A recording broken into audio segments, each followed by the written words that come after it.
the House of Squib presents Academy Award. Every week, Squib brings you Hollywood's finest, the great picture plays, the great actors and actresses, chosen from the honor roll of those who have won or been nominated for the famous Golden Oscar of the Academy of Motion Picture Arts and Sciences. And now, E.R. Squibb & Sons, manufacturing chemists to the medical profession since 1858, bring you the distinguished star, Mr. Humphrey Bogart, who as Best Actor of the Year was nominated for the 1943 Academy Award. Tonight, Mr. Bogart will play the famous role he created for the screen in The Maltese Falcon, the thrilling mystery which was nominated as Best Production of the Year for the 1941 Academy Award.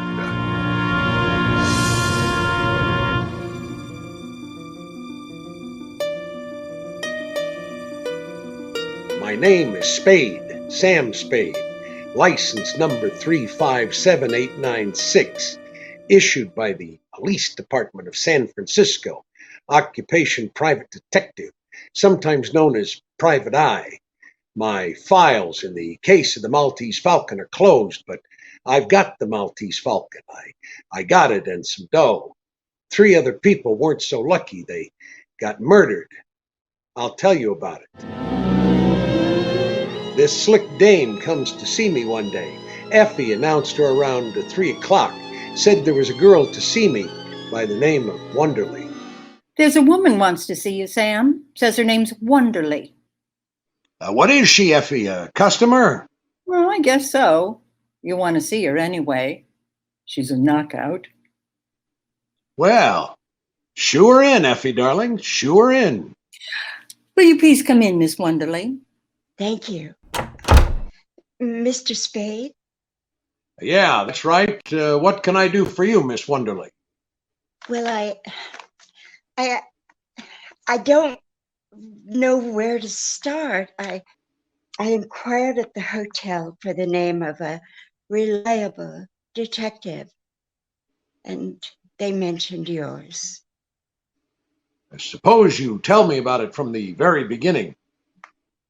Well, I'm from New York, and I'm trying to find my sister. I have reason to believe that she's here in San Francisco with a man named Thursby, Floyd Thursby.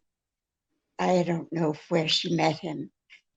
I suppose we've never been as close as sisters ought to be. Otherwise, she might have told me she was planning on running away with him. Mother and father are in Honolulu. This would kill them. I've got to get her back before they come home. And they're coming home on the 1st of the month. You've had word of your sister? A letter from her about 2 weeks ago. It said nothing except that she was all right. I sent her a telegram begging her to come back. I sent it to General Delivery, which is the only address she gave me. I waited a week and no answer came. So I decided to come here myself. I wrote her that I was coming. I suppose I shouldn't have done that, should I? Well, it's not always easy to tell what to do. You haven't found her. No. I told her in my letter that I'd be at the St. Mark and for her to meet me there. I waited 3 whole days. She didn't come, didn't even send me a message. Go on. It was horrible waiting. Yesterday afternoon, I went to the post office and Corinne didn't come to pick up her mail, but Floyd Thursby did. Did you speak to him? He wouldn't tell me where Corinne was. He said she didn't want to see me. I can't believe that.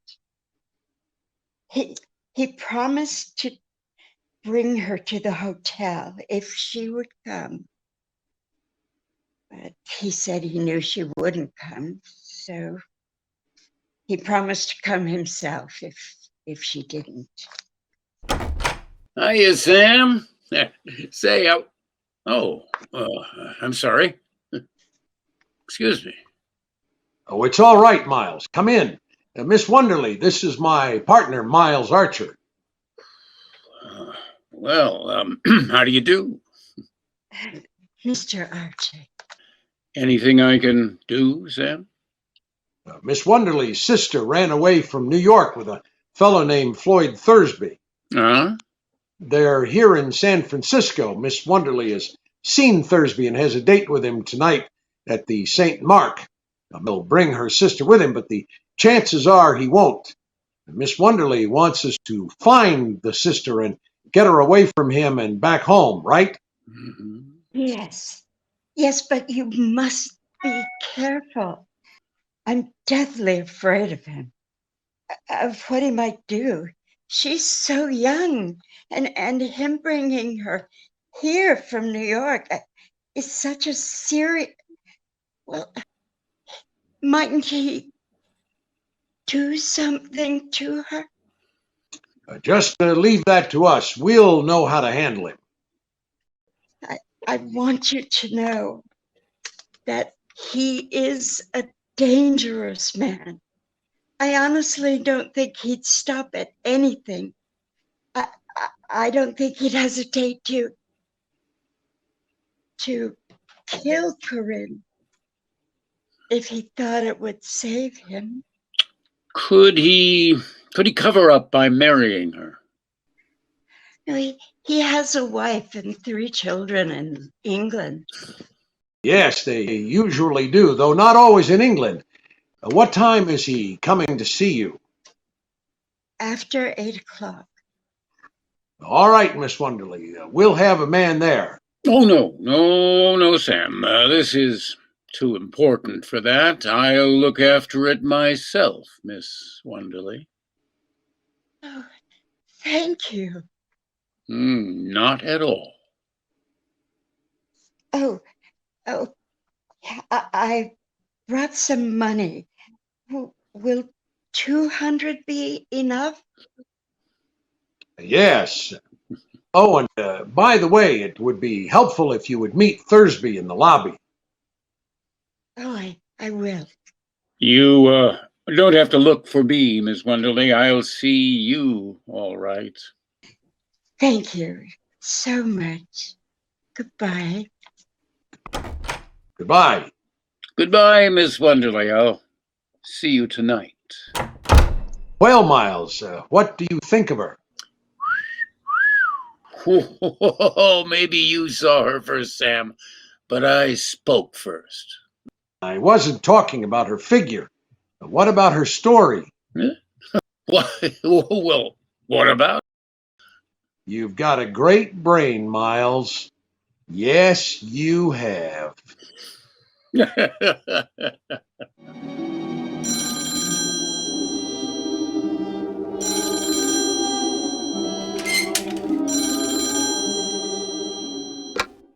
Hello. Yeah, speaking. Miles Archer dead. Where? A Bush in Stockton, 15 minutes, thanks.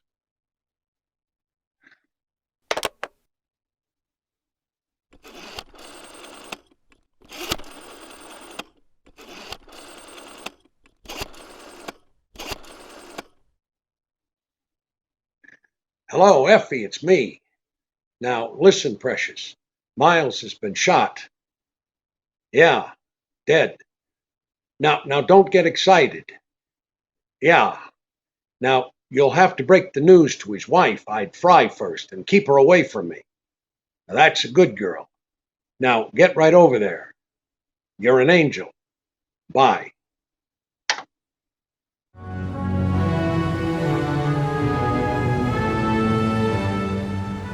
I hurried down to Bush and Stockton. I found a beat cop working crowd control.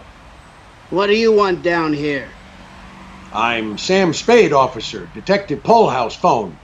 Oh, I didn't know you at first. They're back there.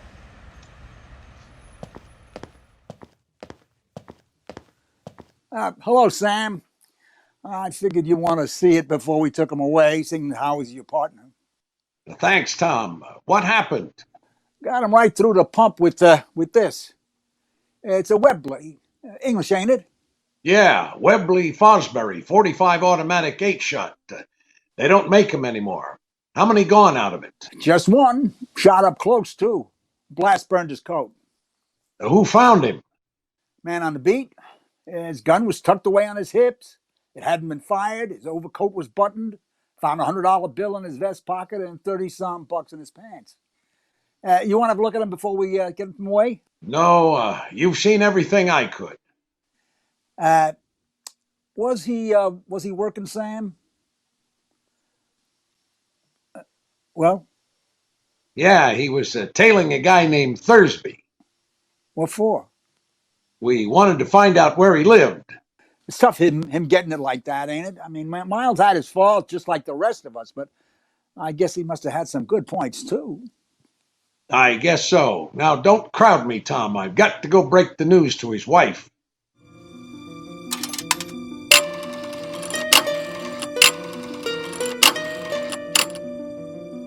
Miss Wonderly, please. Huh? Checked out. What time? Oh. Any forwarding address? Thanks. All right, Spade, open up. We know you're in there, Spade. Come on. Who is it? It's Dundee and Pole House. We want to speak to you. Come in, Lieutenant. You guys pick swell hours to do your visiting in. Don't you know it's 3 in the morning? We don't have any hours on the force, Spade. Hello, Tom. Did you break the news to Miles' wife, Sam? I don't know anything about women. Since when? What kind of gun do you carry?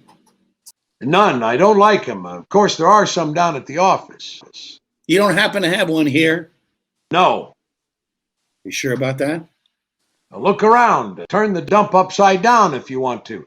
I won't squawk if you've got a search warrant. Look, we don't want to make any trouble, Sam. I don't like this. What are you birds sucking around here for? Tell me or get out. Why were you tailing Thursby? I wasn't. Miles was. And for the simple reason that we had a client. Well, who's the client? Sorry, I can't tell you that. Ah, come on, be reasonable, Sam. Will you give us a break, will you? How are we going to turn up anything on Miles' killing if you won't tell us what you got? Tom says you were in too much of a hurry to even stop and take a look at your dead partner. And you didn't go to Archer's house to tell his wife. We called your office, and the girl there said you told her to do it. So, what of it? I give you 10 minutes to get to a phone and do the talking to the girl. I give you 10 minutes to get to Thursby's joint, Cury and Leavenworth. You could do it easily in that time. What's your boyfriend getting at, Tom? Just this. Thursby was shot down in front of his hotel about a half an hour after you left Bush Street. Take your paws off me. What time did you get home? Just a few minutes ahead of you, I was walking around thinking things over. Yeah, we know you weren't here. We tried to get you on the phone.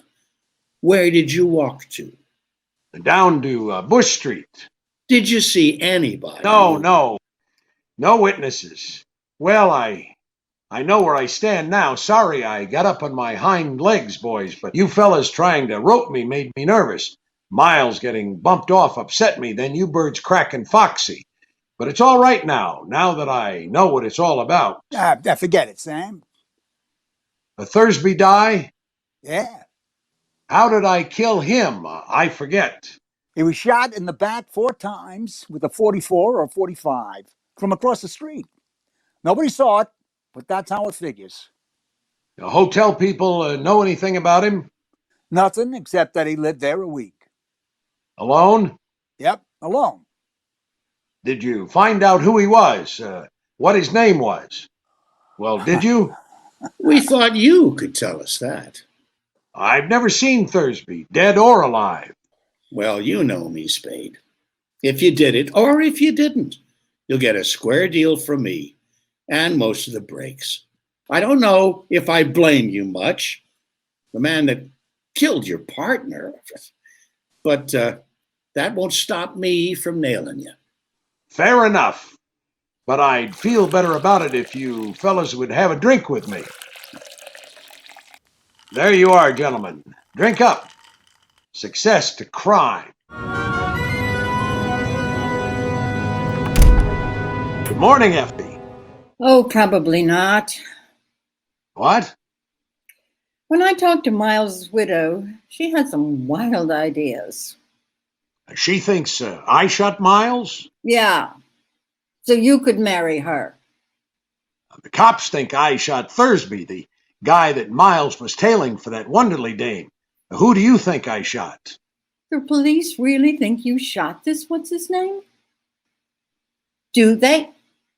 Sam, look at me. You worry me. You always think you know what you're doing, but you're too slick for your own good. Someday you're going to find it out.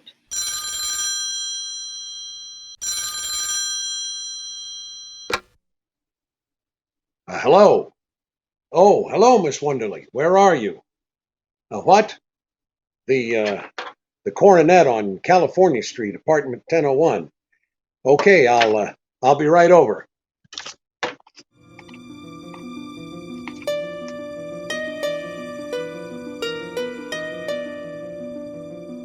Mr. Spade, I have a terrible, terrible confession to make. Go ahead, Miss Wonderly. That story that I told you yesterday was just a story. Oh, that. We didn't exactly believe your story, Miss Wonderly. Is your name really Wonderly? It's O'Shaughnessy. Bridget O'Shaughnessy. We didn't exactly believe your story, Miss O'Shaughnessy. We believed your $200. You mean? I mean, you paid us more than if you had been telling the truth, and enough more to make it all right. Tell me, Mr. Spade. Am I to blame for last night? You warned us that Thursby was dangerous. Of course, you lied to us about your sister and all that, but that doesn't count. We didn't believe you. No, I wouldn't say you were at all at fault. Thank you. Mr. Archer was so alive yesterday, so solid and hearty. Stop it. He knew what he was doing. Those are the chances that we take. Anyway, there's no time for worrying about that now. Right now, there's a flock of policemen running around out there with their noses to the ground. Do they know about me? Not yet. I've been stalling them until I could see you. Do they have to know about me? I mean, can't you shield me so that I won't have to answer their questions? Maybe, but I've got to know what it's all about. I can't tell you now. I will later when I can. You've got to trust me, Mr. Spade. Oh, I'm so alone and afraid. I've got nobody to help me. If you won't, help me. Be generous, Mr. Spade. You're brave and strong. You can spare me some of that strength and courage, surely. Help me, Mr. Spade. I know I have no right to ask you. I know I haven't, but I do ask you. Help me. You won't need much of anybody's help. You're good. You're awfully good. It's chiefly your eyes and that throb you get in your throat when you say things like, "Be generous, Mr. Spade." I deserve that. But the lie was in the way I said it, not at all in what I said. I'm afraid I'm not going to be much help to you unless I have some idea of what it's all about. For instance, I've got to have some sort of a line on your Floyd Thursby. I met him in the Orient. We came here from Hong Kong last week. He promised to help me and took advantage of my dependence on him to betray me. Betray you? How? Why did you want him shadowed? I wanted to know how far he'd gone, who he was meeting, things like that. Did he kill Archer? Yes, certainly. He had a Luger in his shoulder holster. Archer wasn't killed with a Luger. Floyd Thursby always carried an extra revolver in his overcoat pocket. Why all the guns? He lived by them. You picked a nice sort of playmate. Only that sort would have helped me if he had been loyal. How bad a hole are you actually in? As bad as it can be. A physical danger? I'm not a hero, and I don't think there's anything worse than death. Then it's that. Oh, it's that, surely, as we're sitting here, unless you help me. Who killed Floyd Thursby? Your enemies or his? I don't know. His, I suppose. I'm afraid, and I don't know. Who are his enemies? There's a small, dark man with white teeth and a smooth, dangerous fat man. Oh, this is hopeless. How much money have you got? I've got about $500. Give it to me. There's only 400 here. But I had to keep some to live on. Okay, I'll be back as soon as I can. You needn't come to the door with me. I can let myself out.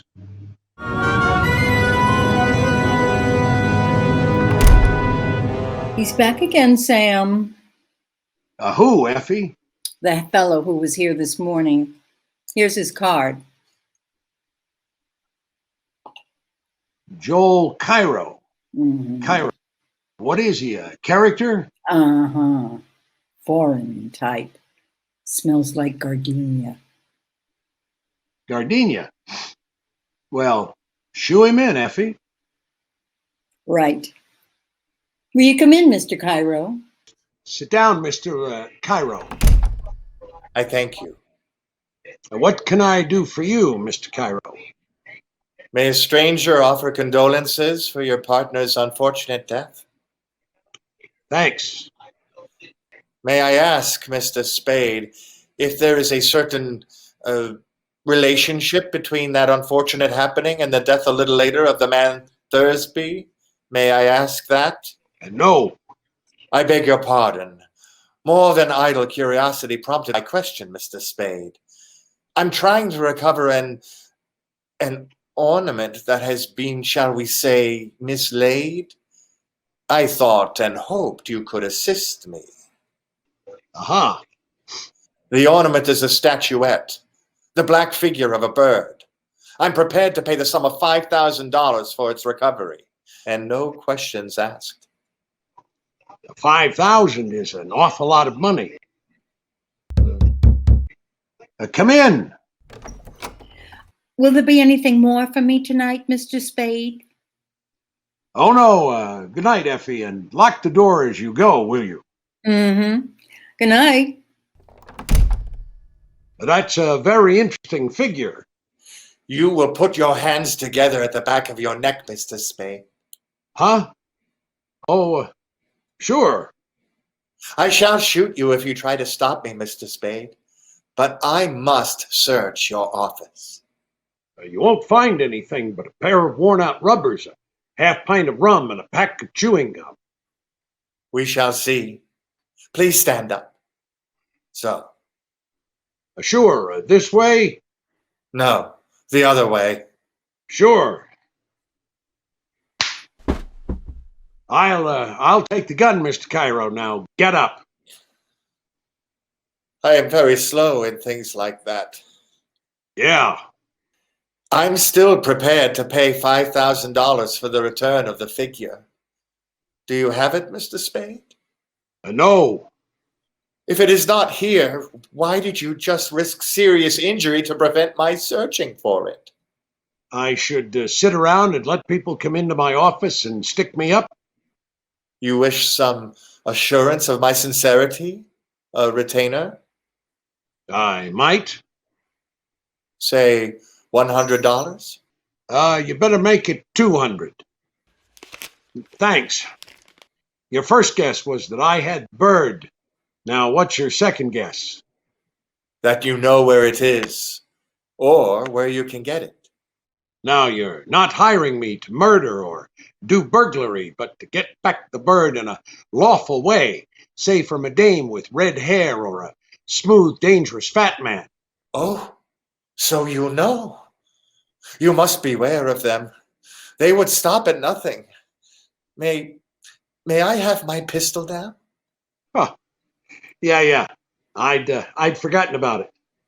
Thank you. Now, Mr. Spade, you will kindly clasp your hands behind your neck. What the? Don't move, Mr. Spade. Don't move. This time I might shoot. I insist on searching your office. Sure, go ahead.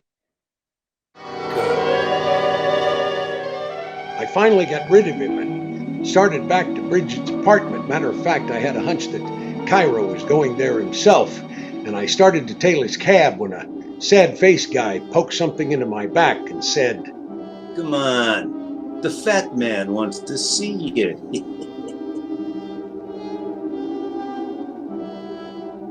Here he is, Mr. Gutman, the guy that was talking to Cairo and the dame.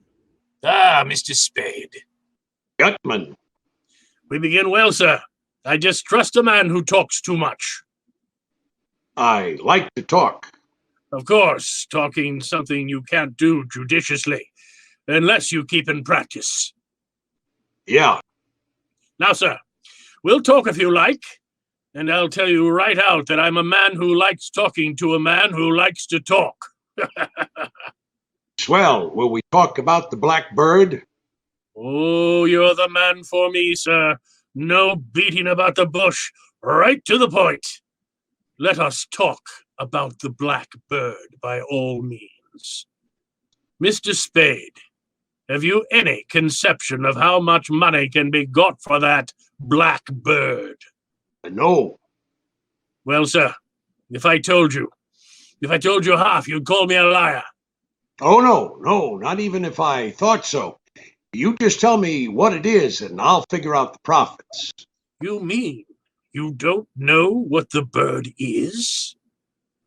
Well, I know what it's supposed to look like, and I know the value in human life you people put on it. So O'Shaughnessy didn't tell you what it is, and Cairo didn't either. He offered me $10,000 for it. 10,000? And dollars! Not even pounds, mind you. Oh, they must know what it is. Or do they? What is your impression? I can't tell.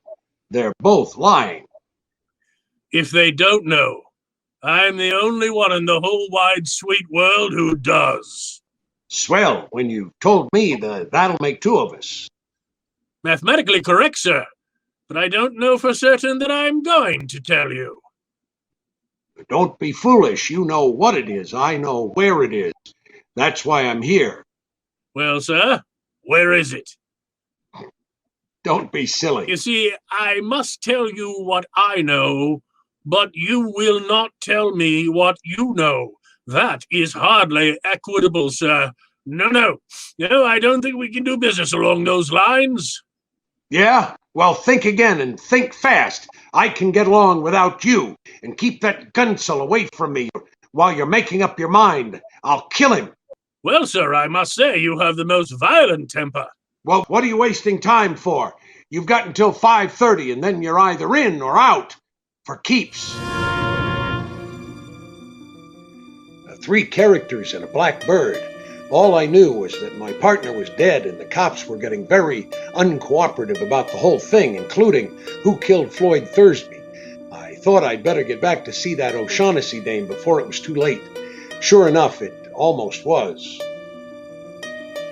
They came here and took him away. Took who away? Who? The police. They wanted to talk to you too. They took Mr. Cairo with them. What was he doing here? He came to talk about the bird. What is this bird, this falcon that everybody's all steamed up about? What if I wouldn't tell you anything? Anything at all about it? What would you do? Something wild and unpredictable? Maybe. Well, it's a black figure, as you know, smooth and shiny, of a bird, a hawk or a falcon, about 12 inches high. What makes it so important? I don't know. They wouldn't tell me, but they promised me 500 pounds if I helped them get it from the man who had it. Go ahead. They promised me 500 pounds to help them, and I did. And then we found that Joel Cairo was going to take the falcon and desert Floyd and me. So we did that to Joel first. But then I wasn't any better off than before because Floyd hadn't any intentions of keeping his word and sharing equally. I had learned that by the time we got here. What's the bird made of? Porcelain or black stone? I don't know. You are a liar. I am a liar. I've always been a liar. Well, don't brag about it. Is there any truth at all in that yarn? Not much. That's some. Well, we've got plenty of time. I'll put on some coffee and we'll try it again. I'm so tired. So tired of lying and thinking up lies and not knowing what is a lie and what is the truth. Darling, don't stare at me like that. Come closer, darling. It is something to do while we're waiting. Kiss me, Sam Spade. Kiss me.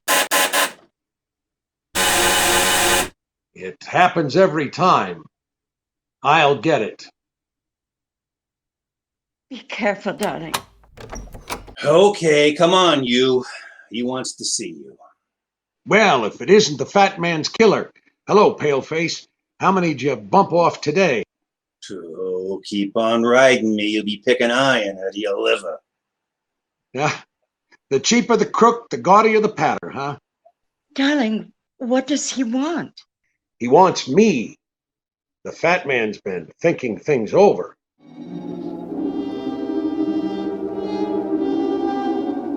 Well, Mr. Spade, I must apologize to you for sending for you in this fashion. And never mind. Let's talk about the bird. All right, let's. What do you know of the Order of the Hospital of St. John of Jerusalem? Crusaders or something, weren't they? Very good. In 1539, these crusading knights persuaded the Emperor Charles V to give them the island of Malta. He made but one condition.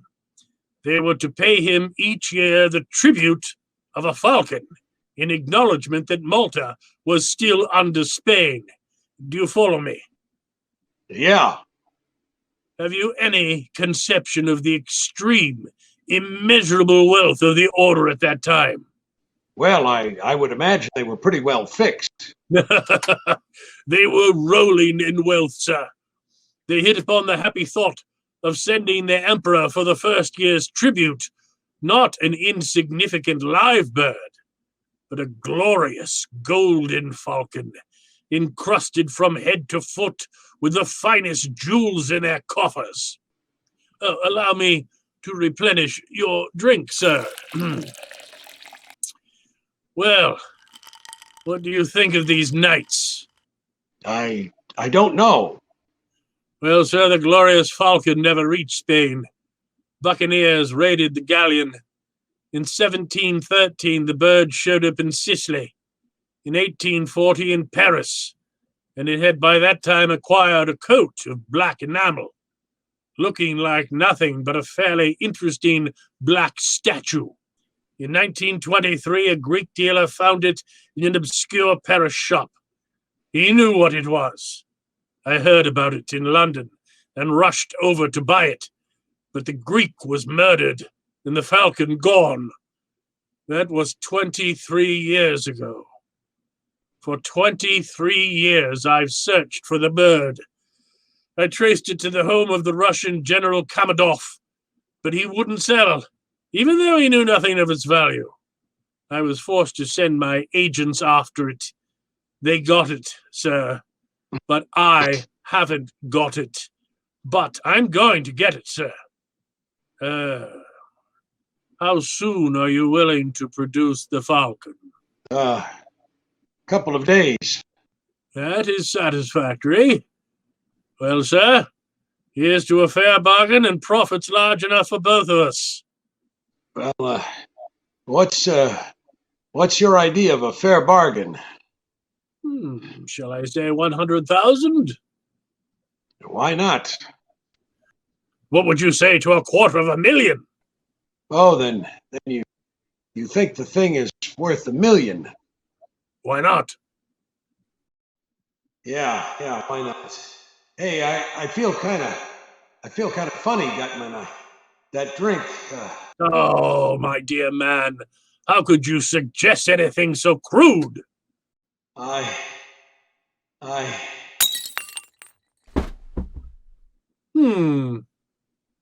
Wilma? Wilma! Yeah? Oh, the drink got him, huh? Put your guns away, Wilma. You must learn to be subtle in these things, like me. Out like a light, huh? I owe him something, the louse. He thinks he's so tough. Let's see if he can take this. This. That's enough, Wilma. You've kicked him enough. We must be going, and it'll never do to kill him here. Besides, Wilma, you know how I hate the sight of blood.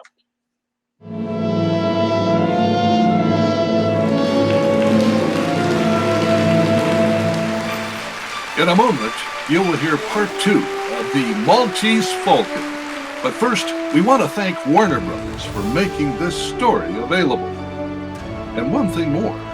On August 6th, Warner Brothers will celebrate the 20th anniversary of Sound Pictures. We congratulate Warner Brothers on this historic anniversary. And now, the House of Squibb presents Part 2 of Academy Award, starring Humphrey Bogart in The Maltese Falcon.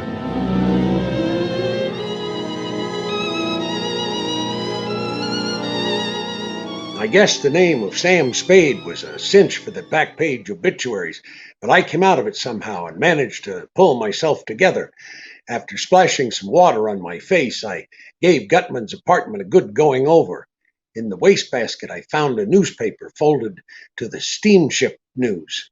There was a list of arrivals, and one was marked. It said 5:35 p.m., the La Paloma from Hong Kong. That was good enough for me. I got a cab and rode down to the docks. The La Paloma was on fire from stem to stern, and it was burning beautifully. I went back to my office to hold my aching head and think things over when the door opened and a tall guy in a long black overcoat stood there with a package in his hands, making gurgling noises before he fell like a tree. He should have. He was dead. I reached into his coat and found his wallet. His name was Jacoby, first mate off the La Paloma. I unwrapped the package, and there it was, the black bird, the Maltese Falcon. I grabbed the phone and listened. It was Bridget O'Shaughnessy, and she said she was in trouble. I found her shivering on a dark corner next to an office building. I took her and the Falcon home to my apartment. I put her on the couch. I put the Falcon in the icebox where no one would think to look for anything, including ice. I came back in and switched on the lights and found a surprise party waiting to greet me. Well, sir, we're all here. Now let's sit down and be comfortable and talk. Sure. Get away from me, Ganssle. You're not gonna frisk me. Stand still. Shut up. Put your paw on me and I'm gonna make you use that gun. Ask your boss if he wants me shot up before we talk. Never mind, Wilma. You're certainly a most headstrong individual, Mr. Spade. Well, let's be seated. You too, Cairo. You can put down your gun too. Of course, Mr. Spade. I was only using caution, as it were. Are you ready, Gutman? Are you ready to make the first payment and take the Falcon off my hands? Well, sir, as to that, here are $10,000. Oh, we were talking about more money than this. Yes, sir, we were. But this is genuine coin of the realm, sir. With $1 of this, you can buy $10 of talk. Besides, there are more of us to be taken care of now. That may be, but I've got the Falcon. I should not think it would be necessary to remind you, Mr. Spade, that though you may have the Falcon, yet we certainly have you. Yes, I'm trying not to let that worry me. We'll come to the money later. There's another thing to be taken care of first. We've got to have a fall guy. The police have to have a victim, somebody they can stick for these 3 murders. 2. Only 2 murders, Mr. Spade. Thursby undoubtedly killed your partner. All right, 2. What difference does it make? The point is, we've got to give the police... Come, Mr. Spade. You can't expect us to believe at this late date you are the least afraid of the police. Or that you're not able to handle... I'm up to my neck, Gutman. I've got to come through with somebody, a victim, when the time comes. If I don't, I'll be it. Let's give him the Ganssle. He actually did shoot Thursby and Jacoby, didn't he? Anyway, he's made to order for the part. Let's turn him over to the cops. Get up on your feet. I've taken all the riding from you I'm gonna take. Get up! Shoot it out! Now, Wilma, don't shoot. There, Ganssle. That'll take care of you. Put him on the sofa. Sorry, Bridget, but you seem to have recovered. I'm all right. Good. Well, gentlemen, there's our fall guy. Now, gentlemen, you agree or I'll turn the Falcon and the whole lot of you in. Mr. Spade, I don't like this. What if we, took matters into our own hands and killed you? You won't, or you'll never find the Falcon. True. But there are other ways. We could make you talk. No, I'd take it and make you kill me, and then you'd end up the same way. I believe you would too. Well? I've always felt toward Wilma like a father. But you can have him. Now let's get the details fixed. Why did he shoot Thursby? Thursby was Miss O'Shaughnessy's ally. We thought that in disposing of him, we could teach Miss O'Shaughnessy to patch up her differences with us. And the mate from the La Paloma? That was Miss O'Shaughnessy's fault. Cairo got in touch with me when he saw the notice of the ship's arrival. He remembered that the first mate and Miss O'Shaughnessy had been friendly in Hong Kong. He called on this man, but he, with Miss O'Shaughnessy and the bird, slipped through our fingers. We followed them to her apartment, and Wilma shot the mate as he was coming down the fire escape. He shot him many times, but the man was tough. He did not drop the Falcon. We persuaded Miss O'Shaughnessy to call your office, but unfortunately she did not call in time to prevent you from meeting the mate and getting the Falcon. I see. And now, sir, would it be presumptuous if we were to ask to see the Falcon? Okay. It's in my icebox. Icebox? I say! Oh, you are a character, sir. Yes, very clever of you. Very. I've got it, sir. I've got it. Bring it in here at once. Here. Wrapped in this. Oh, now, after 23 years. Oh, it is it. Oh, let me make sure. Hand me your knife, sir. Here. I'll peel off some of this disfiguring enamel. Wait! It's a fake! All right, O'Shaughnessy, you've had your little joke. Now tell us about it. No, Sam. No.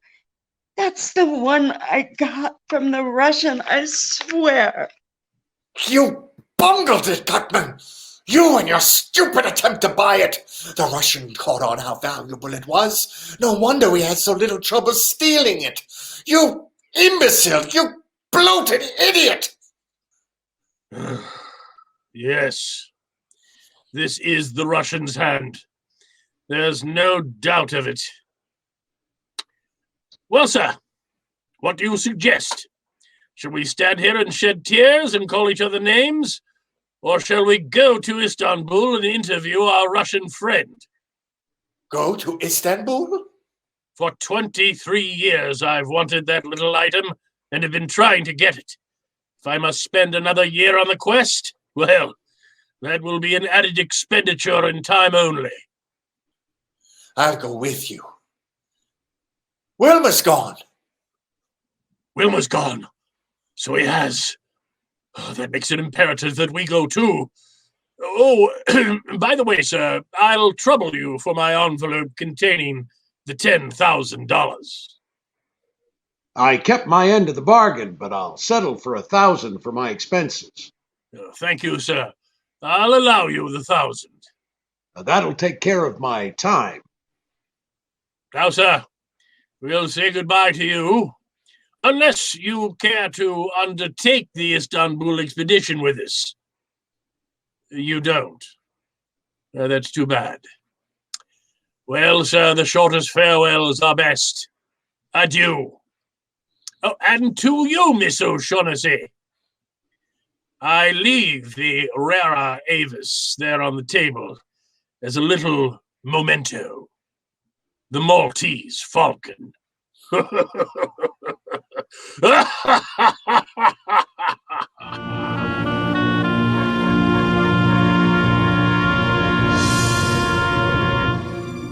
Hello, it's Sergeant Polehouse there. Yeah, put him on. This is Samuel Spade. Hello, Tom. Now listen, I've got something for you. Thursby and Jacoby were killed by a kid named Wilmer Cook. Yeah, he's about 20 years old, 5'6", wearing a gray overcoat. He's working for a man named Casper Gutman. You can't miss Gutman. He must weigh 300 pounds. That fellow Cairo is in with them, too. They just left here for the Alexandria Hotel, but you'll have to move fast. They're blowing town. Now, watch yourself when you go up against the kid.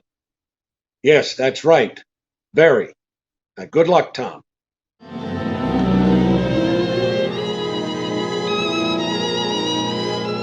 All right, O'Shaughnessy, they'll talk when they're nailed about us. We're sitting on dynamite. We've only got minutes to get set for the police. Now, give it all to me, fast. When you first came to my office, why did you want Thursby shadowed? I told you, Sam. I thought he was betraying me, and I wanted to find out. That's a lie. You had Thursby hooked, and you wanted to get rid of him before Jacoby came with the loot, so you wouldn't have to split it with him. Isn't that so? What was your scheme? I thought if he knew someone was following him, he'd be frightened into going away. Miles wasn't clumsy enough to be spotted the first night. You told Thursby he was being followed. I told him, yes. But please believe me, Sam. I wouldn't have told him if I thought Floyd would kill your partner. Miles hadn't many brains, but he had too many years of experience as a detective to be caught like that by a man he was shadowing up a blind alley with a gun tucked away on his hip and his overcoat buttoned. But he'd have gone up there with you, Angel. He was just dumb enough for that. He'd have looked you up and down and licked his lips and gone, grinning from ear to ear. Then you could have stood as close to him in the dark as you liked and put a bullet through him with the gun you got from Thursby. Don't talk to me that way, Sam. You know I didn't know. Stop it. Why did you kill Miles? I didn't mean to at first. Really, I can't look at you and say this. You thought Thursby would tackle him. If he got Thursby, you were rid of him. If Thursby won, you had something on him, enough to be rid of him for good. Wasn't that it? Something like that. But when Thursby backed down and you took the gun and did the job yourself. Oh, Sam, sweetheart. From the very first moment I saw you, You, Angel. Well, if you get a good break, you'll be out of Tehachapi in about 20 years. And you come back to me then. I hope they don't hang you by that precious sweet neck of yours. You know deep down in your heart that in spite of everything I've done, I love you. I don't care who loves who. I'm not going to play the sap for you. I won't walk in Thursby's and how many others' footsteps. You killed my partner and you're going over for it. Why must you do this to me? Surely your partner wasn't as much to you as... Listen to me. This won't do any good. You'll never understand me, but I'll try once and then give it up. Listen, when a man's partner is killed, you're supposed to do something about it. And it happens we're in the detective business. Well, when one of your organization gets killed, it's bad business to let the killer get away with it. Bad all around. Bad for every detective, everywhere. You can't send me to the... Sam, you can't. You love me. You know you do. Maybe I do. What of it? Maybe next month I won't. I've been through it before. I'll have some rotten nights after I've sent you over, but sure, that'll pass. I want you, sure, but I won't take you at the price, because all of me wants to, regardless of the consequences. And because you counted on that with me, like you counted on that with all the others. Would you have done this to me if the Falcon had been real and you'd gotten your money? Don't be too sure I'm as crooked as I'm supposed to be. That sort of reputation might be good business, bringing high-priced jobs and making it easier to deal with the enemy.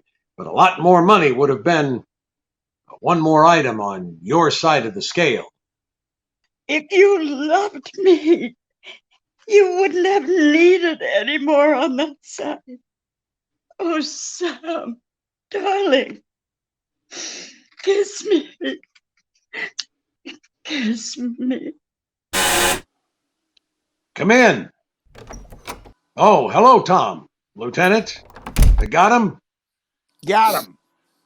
Well, here's another one for you. She killed Miles, and I've got some exhibits. The boy's guns, one of Cairo's, and the $1,000 bill I was supposed to be bribed with. What's the matter with your little playmate, Tom? The lieutenant looks broken-hearted. I'll bet when he heard Gutman's story, he thought he had me. Come, cut it out, Sam. Well, shall we be getting down to the hall? Let's go, miss. Here's your coat.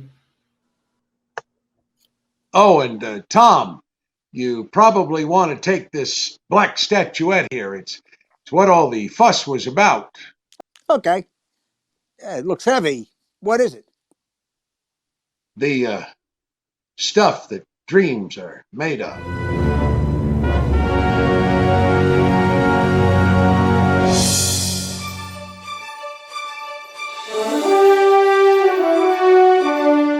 This is John Jensen bidding you good night until next time at this same time when you're invited to listen again to Academy Award, presented by the House of Squibb, a name you can trust.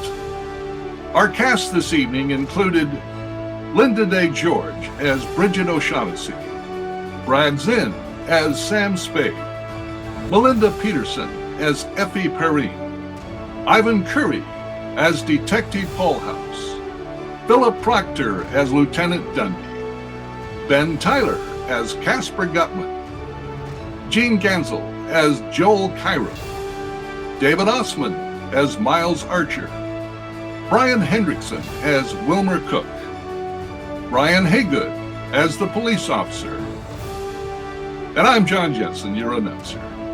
Our director is Ben Tyler. Our editor is Gene Ganssle. Production consultant, Gregg Oppenheimer. This production is a project of Brad Zinn Entertainment Enterprises in association with the radio enthusiasts of Puget Sound. Please stay tuned for an interview with Lynda Day George immediately following. On behalf of all of us at Reps, thank you for tuning in.